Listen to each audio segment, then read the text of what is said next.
Tina Glandian, the U.S. Attorney for Andrew and Tristan Tate. Thank you so much for taking the time to talk to us today. I know you are out there in Romania. Hi, Josh. Yes, I'm in Bucharest as we speak. So first off, just explain to me what happened in the most recent court hearing. I know the hope was, of course, that your clients would not be behind bars at this point. So just kind of explain to me what happened during that hearing. Sure. We were in court yesterday morning. The proceedings are in Romanian. However, there was an interpreter present that was interpreting for my clients. The defense put on extensive arguments. They argued for close to 2 hours about the weakness of the prosecution's case, the lack of evidence. It's a closed hearing, so I can't actually get into the specifics of what was argued in that proceeding, but they made extensive legal arguments. At the end of the hearing, there was no conclusion. We were told that we will have an order later in the day. And then several hours later, we heard that unfortunately the court had denied the appeal and the brothers will continue to be detained until February 27th. And my understanding is that at this point, they have not been formally charged with anything. Is that correct? That's correct. So there is only a criminal investigation that's ongoing. I know there's some confusion, but that's the status of the proceedings right now. No criminal charges have been filed. This investigation started back in April of 2022. Now we're in February, so it's been 10 months. They still have not been charged. This is what's known here as a preventative detention, and that's how they're being held. What are your thoughts on the way that this case is being handled there in Romania? Because as we mentioned, no charges have been filed, but they are still in custody. Yes, of course, as a U.S. attorney, this for me it's very un-American.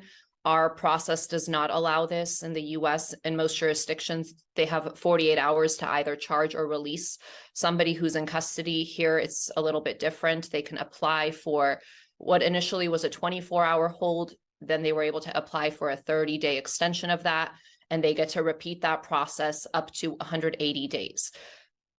I think it's unjust. I think at this point, they've been in custody for over 30 days in unsanitary, inhumane conditions in a Romanian jail cell. They are U.S. citizens, and to me, it's fundamentally unfair. I think it flies in the face of international human rights law that they are not being released. This is the harshest form of punishment a government can impose, and all of this is before charges have been filed. And I don't know if you can go into detail about this, but what is the jail like there that they're in Romania? Because you said it's not exactly the best conditions. We're not talking about necessarily a jail in the U.S. that is under certain, I guess you could say, standards when it comes to what the conditions have to be.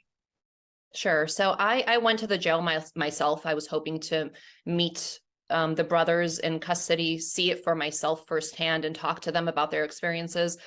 Unfortunately, I was denied access to them in jail. And to be clear, I went there with my Romanian defense team, and we had the proper paperwork. We had my credentials showing I'm a U.S. attorney and everything else, and I was denied access, which again, I think is a huge issue. They are U.S. citizens. They have a need to discuss certain matters with their U.S. counsel, things that their Romanian counsel can't advise them on. And, again, they've been detained for over 30 days. They have no access to their attorneys, even at this point, the U.S. attorneys. And so that was very disappointing. So unfortunately, I didn't get to see the conditions as I had hoped in person, but from what I understand, again, it's not a humane situation they're in. And one of the four, in this investigation, they're the Tate brothers and two women that were all detained as part of the same investigation. And one of those women was hospitalized yesterday. I can't really go into detail about that, but we're deeply concerned about them being held inside. Again, you hear horror stories sometimes of things that happen while people are in pretrial detention, people who oftentimes are then cleared and released or should be released. And, sometimes they don't even make it out. So we're deeply concerned. And that leads to the question about their mental health and things of that nature when you're inside a facility like that, especially when you're used to a different standard of living. I don't know if you have been able to talk to them to figure out if they are okay, if they're mentally okay in that jail. I've had a chance to speak with them after the court proceeding, but that was in court. It was brief. They are strong and they're resilient and they are holding up, but it's very difficult. And yes, of course, it's causing them extreme stress and anguish. And it's not the best mental state for them right now, but they're really strong and they're holding up. I know you can't speak too much to this because obviously there is, client attorney privilege and that sort of thing. But what have they told you about this investigation as far as their guilt, not guilt? I would imagine they're telling you they are in no way involved in any sort of human trafficking operation or anything like that. As you said, I can't get into too many details, but I think what I would say is this investigation again started in April, it's February, and they haven't even been charged. And without getting into the facts, because again, these proceedings have been kept closed, but there is obviously certain information out in the public domain that really casts serious doubts on what the evidence is. And I think the fact that, again, in the 10-month period, they have not been charged with any crimes really speaks volumes. There's no question here. Andrew Tate is a very divisive figure. A lot of people know who he is. He has millions of followers on Twitter, other social media platforms. Do you think his divisive nature and just how well known he is playing a role in any part of this case? Absolutely. I think to us at this point, it seems like they're being detained while police are trying to come up with evidence to continue to hold them, because if there was evidence, I think they would be charged at this point. So I think a lot of his public commentary is really being used against him. And we think there's outside pressures on the proceedings in question. You've represented a lot of, high profile celebrities, like coming to mind here would be Chris Brown. Do you think that celebrities are treated differently in situations like this than, your average Joe?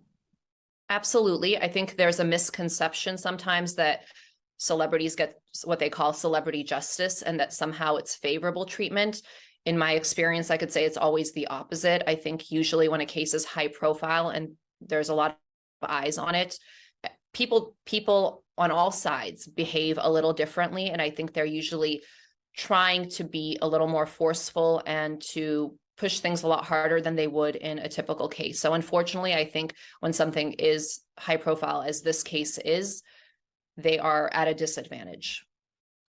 There are several claims, and again, social media, everything is on there. People will say just about anything, so it's hard to sometimes figure out what the truth is.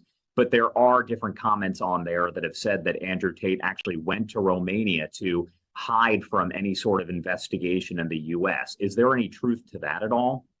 I think a lot of what Andrew Tate has said publicly is taken out of context. I think a lot of times one snippet of something he says is twisted in a way to make it sound like it's something that it's not. And I think in a lot of his long form interviews, he explains and provides context for his statements.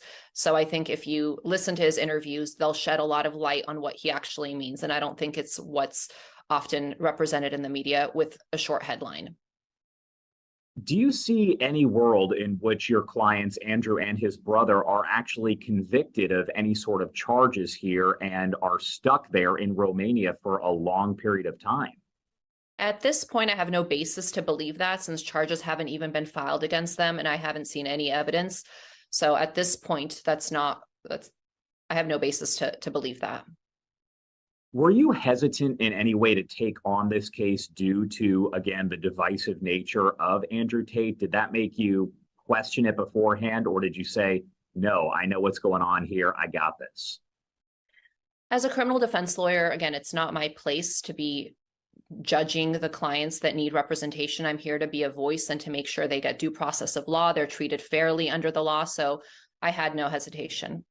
I was troubled really by the fact that they are US citizens and they've been detained in a foreign country for such a lengthy period of time, especially with no charges even filed against them.